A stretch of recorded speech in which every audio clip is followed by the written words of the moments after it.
But mentally, it was the same old Carla over and over and over and over again. And then finally, when I got first place and I won, I was like, oh, this wasn't supposed to happen.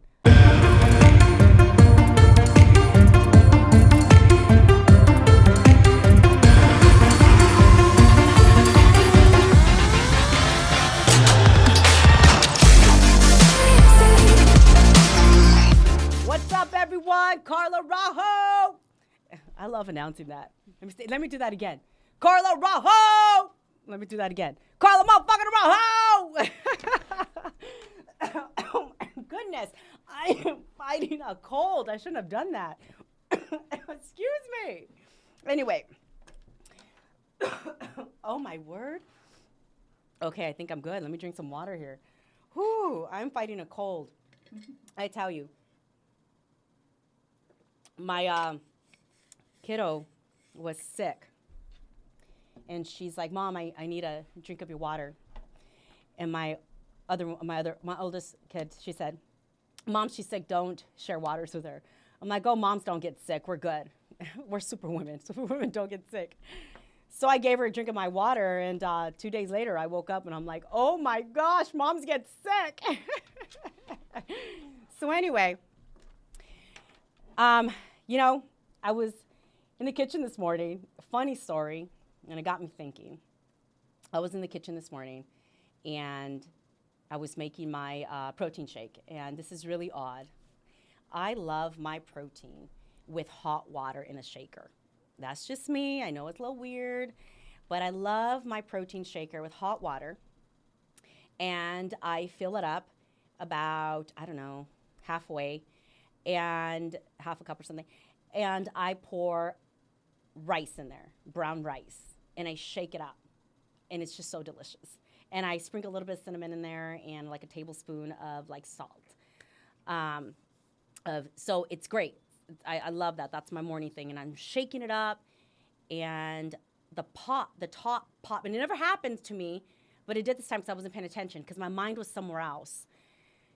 I was shaking it, and the top just opened up, and it spilled everywhere. And I had protein and rice all in my hair, my eyelashes, my shirt. I was like, oh my gosh, it's all over my face. And I couldn't help but start laughing because I was like, I can't believe this happened to me. It's never happened to me. I'm just glad I didn't burn my face. But it goes with something that I want to talk about. I felt like I was that protein and the rice in this shaker for so many years. I felt like I was going to explode, and I did. And the day I did, it wasn't pretty. It went from like extremely hot, just like that shaker, that rice and protein that came out of that shaker. It was hot. It was a hot mess. I just came out with so much anger that was just piling up in there over the years. And I want to go back, speaking of protein and carbs, 3.5 years ago, 4 years, I remember when I was competing. I'm an IFBB pro, and I started competing a couple of years back, and it started, and it was great. It was fun. I had a blast with it. I still do. I think it's great. It's part of my life. It's just my lifestyle that, you know, I love to lift weights. It all started with anger that turned into a passion, and it just became my lifestyle. And now I teach it, and I'm a coach, and I'm a trainer, and I love it. It's just my life. And I was never able to own up to that because I wasn't confident to share my knowledge. I wasn't confident in a lot of things. But going back, I remember there is different types of level in the competition. And I remember being national, and you have to win first to get into the pro status. So I remember being a national, and I remember doing that for about 2 years, in and out of shows, traveling all over the states, trying to win. And I was always placing 3rd, 4th, 5th, 10th. I was always placing. I never took a break. It was show after show after show after show. My physique took a toll, but it was just so much fun because I started getting to know myself more every show. not physically, but mentally. And I remember there was a time in my life that I met this one coach, and I wanted him to tell me what I needed to do to become pro, what the steps I needed to take. And I remember him telling me, like, not much. We can make some changes here and there, you know, but why you're not winning is completely up to you. So I got back home, and there's so much more to that story that I can go into a later time. I remember going back home and trying to find out, like, what I was doing in these shows. I was so uncomfortable. I was having fun, but I was so uncomfortable every time I was on stage. The process was fun. The lifestyle was nothing new to me. I'm not saying it was easy by any means. It was not easy. But I was strong enough to handle that part of it. But being on stage got me every time. I would freeze. I would just go into the light, stand on stage, and I would freeze. Judges and hundreds of people were watching me, and I was like, oh my gosh. And every single time I was pulling back. I would rise up to shine in the light, and then I was being pulled back. I was like, why am I doing this? Why do I work so hard to only be pulled back every single time? Well, that's it.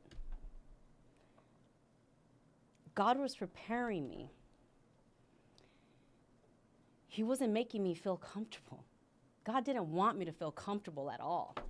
He wanted me to feel uncomfortable every single time I was on stage. He wanted me to feel so uncomfortable that it was just going to pour out, that my depression and anxiety was going to come out every single time. That's why I wasn't winning. I wasn't ready to win. It would have all fell apart if I would have won quick.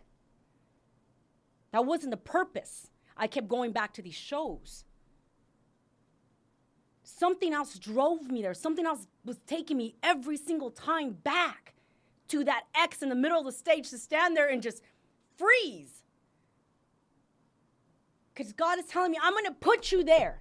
And I'm going to make you feel so uncomfortable that everyone out there is going to see it. Every single time. But the only time anything, you're going to feel it. You're going to feel alive. You're going to feel something just different.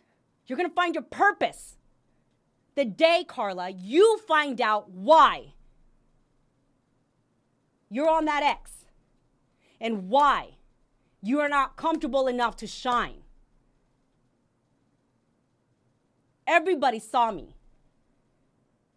And I thought it was hidden deep, deep, deep down inside that no one can see that I had depression and anxiety and no backbone. Strong back, muscular back, but a weak backbone. And until I saw that and admitted to myself, was anything going to change for me? Now, I could keep pointing fingers. I kept coming off stage and I kept telling, that judge wasn't even paying attention to me. He was eating his lunch. They were all judging me. My coach didn't do what he was supposed to do. No one is to blame. No one is to blame. If you don't see the results you don't want to see, you are the only person to blame. But it was easier to point fingers and say, why? He was like, God knew why. I just wasn't willing to take myself there, to admit on what was going on deeper.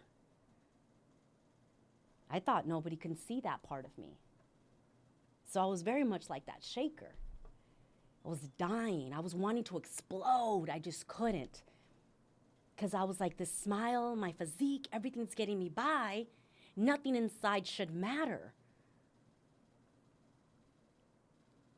So I kept pushing forward, attending every show, going, changing my physique, changing my bathing suit. I spent thousands of dollars on these suits, my heels, everything, my training, everything.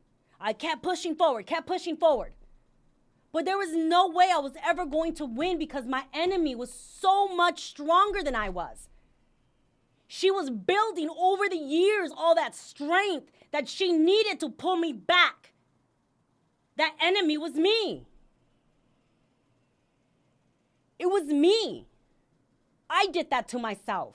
I failed to believe in myself. I failed to feel alive, to own up to what I worked so hard for every single show. I failed. The enemy was me. And she was only getting stronger because I kept building these sad-ass stories. Poor me. And everyone else around was to blame except me. There was this one time that I came across this one Facebook post on this one young lady. And she posted this huge post criticizing a coach out there. And she was talking about how he messed her up in her dieting, how he screwed her up in her, in her metabolism, so on and so forth. And I know this happens. I know it does. So I'm not going there to blame the individual who has that, who had that going on. This is my point to this story. I remember watching this young lady on Facebook. And she had a lot of weight on her that she had to lose. He helped her lose all this weight, only to gain it all back. And the one she blamed was him. He was blamed for that. He got hit hard. She was in my prayers. Because I wanted to tell her so dearly. I wanted to hug her and I wanted to say, hey, get your head out of your butt, man. You were screwed up before you even met your coach. But you're going to continue blaming. And I'm only saying that because that was me at one point. Now, I never blamed my coach so much, but I blamed a lot around me. I became very hateful. And I knew that that wasn't me. And all I can do was just pray. And we want everyone to save us. We want God to save us even. We just want to be saved. But nothing will ever change if we don't start to admit on a way deeper level on why and what is stopping us. The evil lives within us. We are that person. I was only creating my enemy bigger and bigger. She was becoming more powerful. She was overpowering me, the real Carla, who I knew who I was. So I no longer was going to stand for that. So the day I decided to take control of my life was the moment I went back on stage on my final show that I said, I'm not doing this anymore. And this is my last call because time is going by quick and I'm done. And I'm not going to care what anyone thinks of me. I'm going to go on that stage and I'm going to wave and I'm going to blow kisses and I'm not going to give a shit. So I did exactly that. Now, something deep inside of me had to come out. It wasn't easy to just say that and go and then I win. It wasn't that easy. It was years of preparation, of failures, of feeling uncomfortable. Years for me to step back on stage and say, I got this. I'm done. And there's steps that you take to get there, to never look back. Now, there's times that you will go back, take a little step back, but you won't last, I promise you. You'll become too powerful for your enemy. So I get there, stand strong, and I win the whole show, and I wave, and I blow kisses, and I'm out. I get off stage, and it gets worse. Because I wasn't meant to win to feel comfortable, to appreciate my win just yet. There was a purpose and a reason why I won. And it wasn't to win, and it wasn't to feel comfortable and walk off that crown and that rose. It wasn't for any of that. It was just a step I needed. A step I needed to feel uncomfortable, to go through all that ugliness to get to this point in my life. And I remember while I was doing that show, in my mind, I was always thinking, like, how great would it be to one day stand on this stage and empower other women through my story? How great would that be? But how can I get there if I can't even stand up to these bright lights and claim my win? Appreciate all my hard work. Who am I to own a stage like this? Well, I made all that possible. I took a risk. I beat the hell out of my enemy, and I've won. Join me, April 28th and 27th. Register at dothework.com/women's event. It's a 2-day event. You don't want to miss, ladies. I'll see you. Have a great day.